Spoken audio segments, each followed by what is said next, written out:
Bonjour à tous. Alors décidément, aujourd'hui j'ai des problèmes de connexion. Donc on se retrouve pour le live.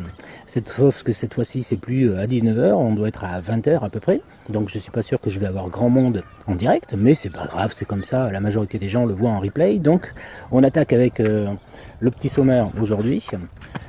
Ici, un petit témoignage. Là, Alicante. J'espère qu'on y voit un peu parce que j'ai le soleil dans les yeux, je me suis installé dehors. Et pour finir, oui, je voulais montrer ce petit objet là, dont je parlerai à la fin. Alors on attaque. On attaque avec le témoignage que j'ai reçu. J'ai discuté avec une dame hier sur Messenger et ça a été très intéressant. Et elle m'écrivait ceci sur Messenger. Alors je donne pas le nom parce que quand c'est en messagerie privée, ben, je reste privé, hein, j'ai pas envie de donner les noms, c'est normal. Et elle m'écrit ceci. Alors j'ai récupéré quelques éléments de Messenger. Merci Paul pour ces témoignages, c'est tellement sympa cet échange que vous proposez. Alors c'est vrai que le live, je le propose pour ça moi. Hein. Ça a redonné du vivant chez ma maman. Sa maman, elle est assez âgée, hein, elle a plus de 90 ans. Elle est fière de vous comme une femme, une mère, grand-mère pied noir peut l'être pour l'un des siens. J'adore cette phrase, elle me touche. Merci encore et encore pour ce partage. Vous nous rassemblez de nouveau et vous permettez d'avancer. Vous créez du lien, c'est fabuleux. Je baissais les bras et allais enterrer mes origines et ma fille a réagi sans que je m'y attende. Alors ce que j'aime beaucoup dans ce message-là, c'est vraiment les trois générations qui viennent se mêler. C'est-à-dire que j'ai une dame ici qui est en train de me dire que mes lives, et c'est pour ça que je fais les lives et pas pour autre chose, ont réveillé sa maman à elle et que c'est sa fille en fait qui lui a fait passer mon article. On se retrouve avec trois générations et le moins qu'on puisse dire c'est que j'aime beaucoup cette idée-là. Cette idée d'essayer par le live de réveiller un petit peu les générations pour que ça discute dans les familles autour du live. Moi je trouve ça formidable et c'est uniquement pour ça que je le fais. Alors je voudrais en profiter pour faire une petite parenthèse ici. Depuis quelques jours, je reçois des messages à droite et à gauche pour essayer de parler de certains livres.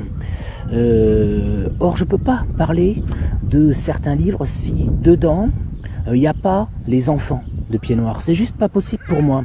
Parce que j'allais dire, les Pieds Noirs ont leurs canaux de distribution. Moi j'essaie ici de utiliser ce canal-là, qui est tout nouveau sur Facebook, pour parler, pour m'adresser directement aux enfants de Pieds Noirs et pas aux Pieds Noirs. Évidemment que j'ai un public principalement de Pieds Noirs, mais ce qui m'intéresse, ce sont les enfants de Pieds Noirs. C'est eux que j'essaie de toucher. Alors si vous avez des livres dans lesquels il y a des enfants de Pieds Noirs et qu'on peut voir qu'il y a une transmission de génération, ça m'intéresse. Coucou Sarah, ça m'intéresse. En revanche, si il y a un livre dans lequel je ne vois pas ce passage de génération, où je ne vois pas un jeune et un plus ancien et une discussion, un passage, une transmission, je ne peux pas tout simplement en parler.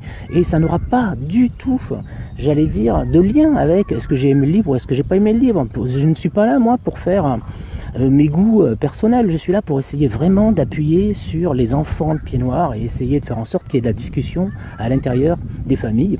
Et quand je reçois des messages comme celui que je vous ai donné tout à l'heure, ben je suis très content parce que je vois trois générations qui discutent et un réveil de la mémoire, et c'est la seule chose qui m'intéresse, vraiment la seule chose.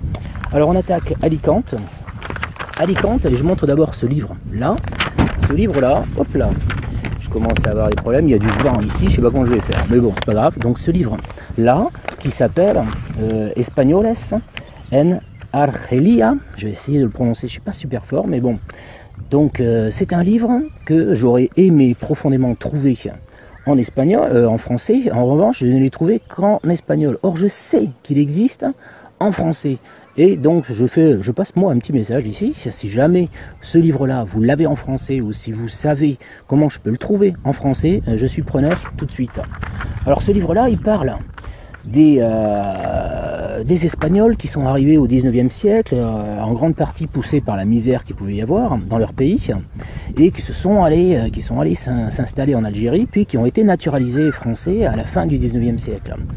Et Et pour dire à quel point Oran était une ville espagnole, il y a eu très longtemps un lien qui restait très fort avec Alicante, d'où une certaine partie d'entre eux venaient, ou en tout cas de la région, parce que Alicante organisait à la fin du mois de juin, au moment de la Saint-Jean, ce qu'on appelle des hogueras, c'est-à-dire des grandes fêtes qui duraient 5 jours autour de la fête de la Saint-Jean, et Oran, de l'autre côté de la Méditerranée, était associé à ces fêtes-là, et ils organisaient de l'autre côté la reine d'Oran, et ensuite il y avait un voyage en bateau pour aller passer la Méditerranée de l'autre côté d'Alicante, enfin de l'autre côté de la Méditerranée à Alicante, et il y avait une grande fête à Alicante à laquelle était associé Oran, et on élisait une reine de ces fêtes-là, à laquelle était associée la reine d'Oran. Donc vraiment, Alicante, ça a été une ville jumelle, et alors j'ai pas trop envie de raconter moi l'histoire, parce que si c'est intéressant l'histoire, moi j'essaie toujours de voir de quelle manière un enfant de pied noir comme moi a pu avoir des petits indices de tout ça et ne rien comprendre quand il était jeune. Il a fallu que j'aille plonger dans le bloc pour me dire mais bon Dieu, Alicante, que j'ai entendu un petit peu dans mon enfance, c'était donc parce qu'il y avait un lien avec Oran que j'en ai entendu parler dans mon enfance. Pour vous dire, j'ai une petite anecdote. J'en ai entendu parler dans mon enfance d'une manière très étrange. Oui, très grande famine d'Andalousie, tu as raison Marie-Ange, fin du 19e siècle, énormément de monde, et on les appelait les caracoles, c'est-à-dire les escargots, parce qu'ils transportaient leurs baluchons chez eux et ils atterrissaient à Oran avec pas grand-chose pour pouvoir s'installer. Donc je disais que j'ai entendu parler d'Alicante quand j'étais gamin, parce que ma tante habitait en Bretagne, ma tante, la sœur de mon frère, qui est donc à Oran comme tout le monde. Elle a atterri en Bretagne au retour, et tous les étés, régulièrement, elle venait déposer ses enfants chez ses parents à elle qui étaient à Pau, et moi j'habitais à Pau aussi, si bien que je voyais mes cousins, j'étais tout content, et à chaque fois, elle partait. C'était un rituel, et elle partait passer tout son mois d'août, elle avait lâché ses enfants chez ses grands-parents, et elle partait passer tout le mois d'août à Alicante. Et je me suis toujours dit, c'est incroyable, pourquoi est-ce que fixe comme ça sur Alicante, pourquoi est-ce qu'elle se promène pas un peu en Espagne quand même, Et alors elle disait, parce que là-bas il fait toujours beau, etc., etc. Et je me disais, bon certes il fait toujours beau, mais enfin il fait beau un peu partout en Espagne, on pourrait quand même aller ailleurs. Mais bon, évidemment, j'avais 10 ans, je me posais pas plus de questions que ça me marquait simplement le fait qu'elle dépose ses enfants, et puis que... Elle partait à Alicante comme ça pendant un mois. Et elle disait, c'est parce qu'il fait beau. Et je me suis rendu compte, évidemment, quand j'ai commencé à plonger dans l'histoire d'Oran, que Alicante ressemblait même géographiquement, j'allais dire, à Oran, parce que on y trouve pareil, un petit peu comme une colline de Santa Cruz, sauf que ça s'appelle, alors j'ai noté le nom parce que moi j'ai jamais mis les pieds à Alicante malheureusement, s'appelle le mont Benacantil, et sur ce mont-là, apparemment, il y a le Castillo de Santa Barbara. Donc on se retrouve en fin de compte avec une géographie qui ressemble, semble-t-il, à Alicante, ça ressemble beaucoup à Oran. Et c'est vrai d'ailleurs que si vous vous rappelez, dans un live précédent, j'avais parlé de Jean-Claude Martinez, qui avait écrit les 2 livres-là, et qui faisait visiter son Oran à son fils dans le taxi, et qui disait, c'est incroyable, t'as vu comme Oran ça ressemble à Alicante. Donc je pense que même géographiquement, il y a ça, il y a une ressemblance entre les deux qui est vraiment très forte. Et même quand ma mère par exemple fait retour à Oran en avion en 1982, elle écrit une lettre à mon père, elle écrit une lettre, pas à mon père, non, à son père, à elle, pour leur raconter le voyage. Et alors, dans la lettre que j'avais publiée sur Memoblog, elle raconte, on a passé les Pyrénées, et puis on a passé au-dessus de Saragosse, et puis, enfin, je savais que j'étais près d'Oran, parce que j'ai vu Alicante en avion. Et je crois que c'est quand j'ai lu cette lettre de ma mère que je me suis dit, mais voilà, Alicante, en vérité, c'est proche d'Oran. Quand on est à Oran, on connaît Alicante. Il y a réellement une ville qui est jumelle. Et ma mère, quand elle sent qu'elle approche d'Oran, elle voit Alicante, elle sait qu'elle est quasiment à Oran, tout près. Cette ville-là, j'en ai entendu parler ensuite, mais tout le temps, par tout le monde. Et je me suis rendu compte en plongeant dans les archives que mon grand-père, par exemple, en revenant en 62, il avait acheté un appartement à Alicante. Et j'ai vu plein de photos de famille avec plein de monde qui se retrouvait à Alicante, manifestement. Donc c'est vraiment une ville. Si on a envie de connaître Oran, j'ai l'impression qu'on ne peut pas connaître Oran sans, de toute manière, par le plus grand des hasards, mais on ne peut pas y échapper, tomber, boum, sur Alicante. Donc voilà, bon, j'aurais plein de trucs à dire sur Alicante, et je vais quand même un tout petit peu parler de, enfin parler, je vais pas en parler, mais vite fait, de l'événement dont j'ai partagé l'affiche là.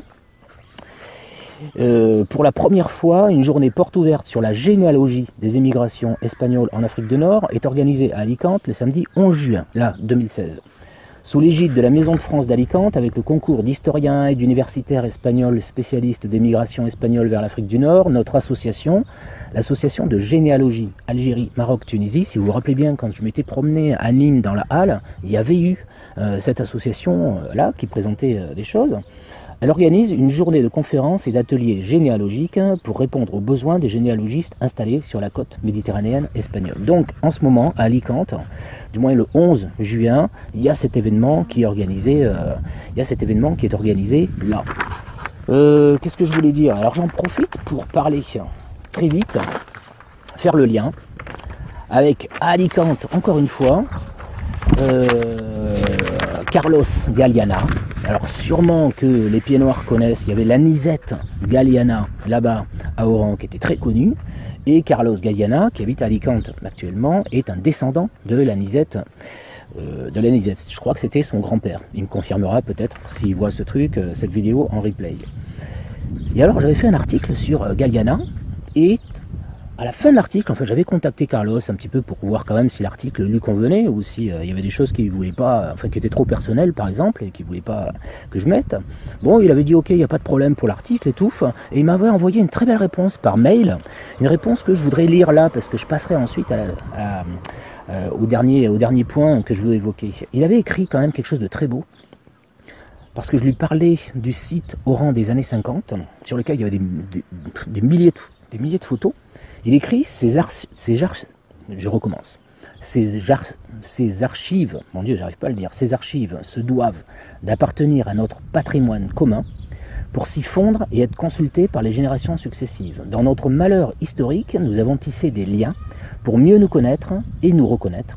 Soyons certains que le vent de l'histoire ne pourra jamais balayer tant et tant de témoignages en tout genre, et quelle meilleure façon de rendre hommage à nos courageux et dévoués ancêtres qu'en les inscrivant dans l'écorce mémorielle du XXIe siècle. L'écorce mémorielle du XXIe siècle, pour lui, c'était donc Internet et ce site Oran des années 50 avec plein de photos rangées par coins. Les coins de Carlos Galiana, le coin de ceci, le coin de cela, le coin de Guy Montaner, etc.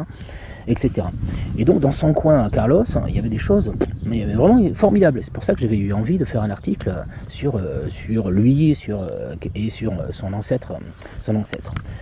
Et alors, je reviens sur ce petit truc-là. Ce petit truc-là, c'est un dictaphone. Un dictaphone. Parce que je considère que réellement, Internet, c'est bien, mais qu'il faut aller plus loin. Il faut aller plus loin. Le dictaphone qui est là, c'est pas celui-là dont je me suis servi pour enregistrer mon père, mais je conseille à tout le monde, et c'est rien à faire, de prendre un dictaphone et d'aller enregistrer les personnes.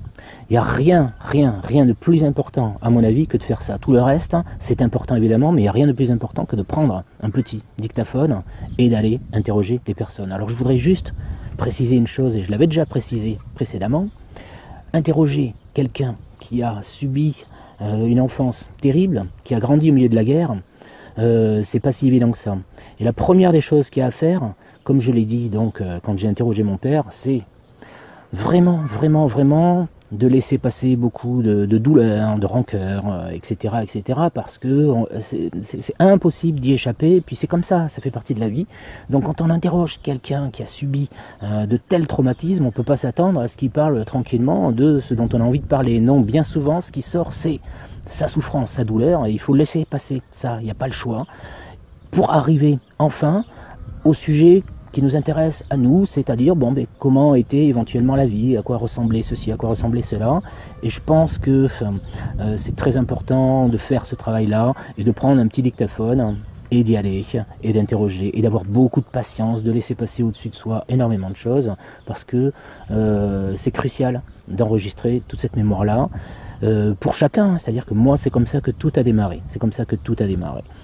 par cette mémoire-là, par ce petit dictaphone ici. Sur ces belles paroles, je suis déjà à 14 minutes, 15 minutes, je suis en train de réfléchir à faire une lettre, parce que je suis coincé dans un petit format que j'essaie de faire à 10 minutes, mais j'y arrive pas. Donc j'essaie de voir si je pourrais pas faire une espèce de newsletter que j'enverrai une fois par semaine, dans lesquelles je mettrai tous les liens sur les lives et sur lesquels je rajouterai un peu des vidéos ou des choses comme ça, et qui me permettraient quand même de dire des choses importantes et que j'ai pas le temps de dire dans ce format.